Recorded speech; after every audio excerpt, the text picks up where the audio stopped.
Friday, July 26, 1996, the offices of Rocket Pictures, a producer-distributor of motion pictures and television programs, received a phone call.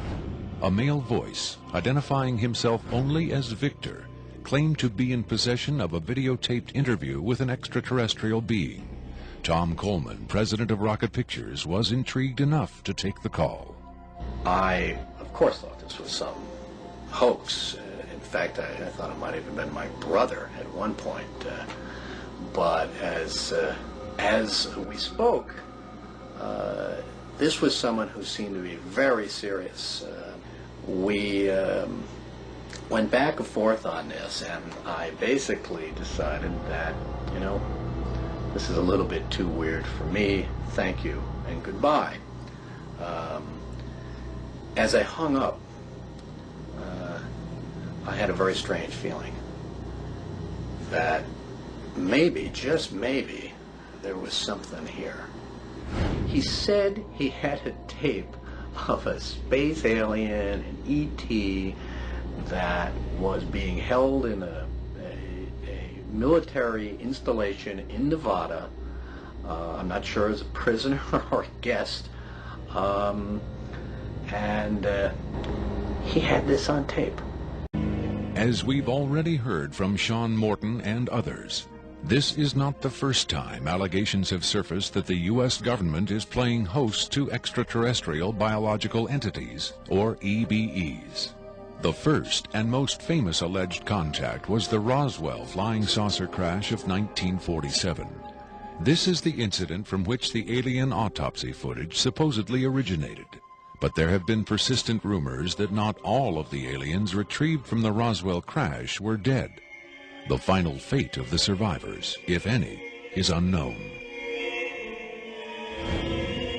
2 years later, however, in 1949, another alien is reported to have survived a saucer crash, and this being, known as EBE-1, was taken into custody and kept at a safe house. EBE-1 supposedly suffered from chronic health problems, which the doctors of the time were helpless to treat. According to a controversial, possibly fraudulent briefing document dating from the Jimmy Carter administration, EBE-1 was interviewed by means of pictographs, from which it was learned that he came from the Zeta Reticuli star system. Can we eliminate one or more of these categories from discussion? The laborious process of developing a set of symbols that could be used and understood by both human and alien amounted to the creation of a new language. If such an effort was made, it represents the greatest achievement in linguistics since the deciphering of the Rosetta Stone.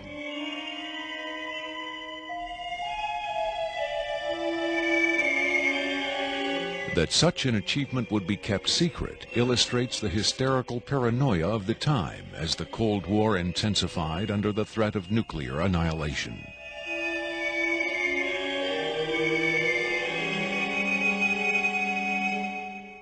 The so-called Carter-Aquarius briefing document states that EBE-1 died of unknown causes on June 18, 1952.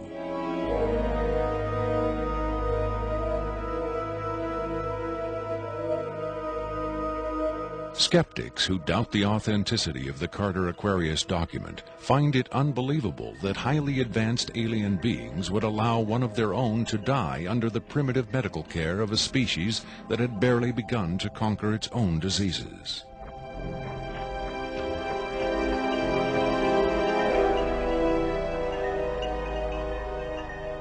But as we will hear, there are those who claim that to the aliens, death is not a final end to be feared, but a mere transition. It was in the late 40s and early 50s that the U.S. government's policy toward UFOs was formulated. Publicly, there was Project Blue Book, which made a great show of gathering data on all the major UFO sightings, finally declaring them all to be hoaxes, mass hysteria, or swamp gas. But secretly, there may have been another policy at work.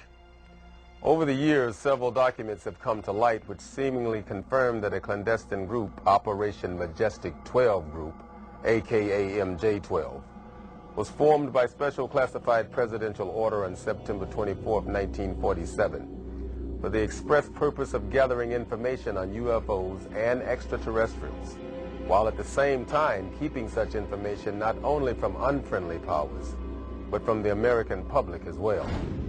If indeed Area 51 has become the nation's repository for alien technology and possibly alien visitors, then the extra-constitutional justifications for such secrecy were developed in the MJ-12 group's planning sessions. James B. Forrestal, Secretary of Defense under President Harry Truman, is widely accused of being the mastermind behind the creation of MJ-12. Once created, Majestic may have expanded its mandate beyond what Forrestal had intended. Whatever secrets Forrestal may have known concerning flying saucers and alien visitors, that knowledge died with him when in 1949 he mysteriously plunged to his death from a window at Bethesda Naval Hospital. Though he was being treated for depression, many UFO researchers doubt that his death was a suicide and point to the sinister workings of the possibly mythical MJ-12, which in their hypothesis may have been protecting its secrecy from a man who had come to believe the people had a right to know. As late as 1989, according to Bob Lazar, the identification badges at Area 51 read MADGE for Majestic. In December 1994, a document purporting to be the Majestic 12 Group Special Operations Manual was leaked to a noted UFO researcher. It contains the following directive under the heading Isolation and Custody. EBEs will be detained by whatever means are necessary and removed to a secure location as soon as possible. There follows this disturbing amplification. Although it is preferable to maintain the physical well-being of any entity, the loss of EBE life is considered acceptable if conditions or delays to preserve that life in any way compromise the security of the operations. From the beginning of the UFO age, it seems, secrecy was always the government's prime directive. In 1988, another anonymous government source, codenamed Falcon, claimed that a second extraterrestrial biological entity, EBE-2, voluntarily became a guest of our government, allowing himself to be examined and interviewed. In this scenario, Area 51 became, for a time at least, a sort of extraterrestrial embassy, the setting for mankind's first attempt at diplomacy with beings from another world. Different sources disagree as to how communication was established.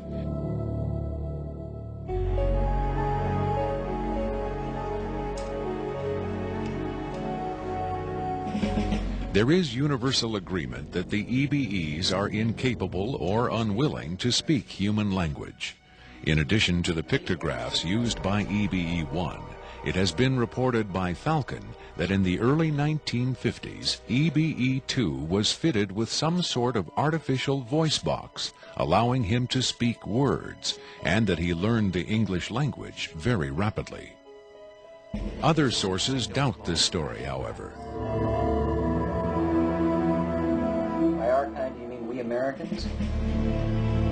What has been reported most persistently is that the aliens communicate via thought projection, or telepathy. Would have been tortured, made to give up their secrets. This is a question in this friendly manner.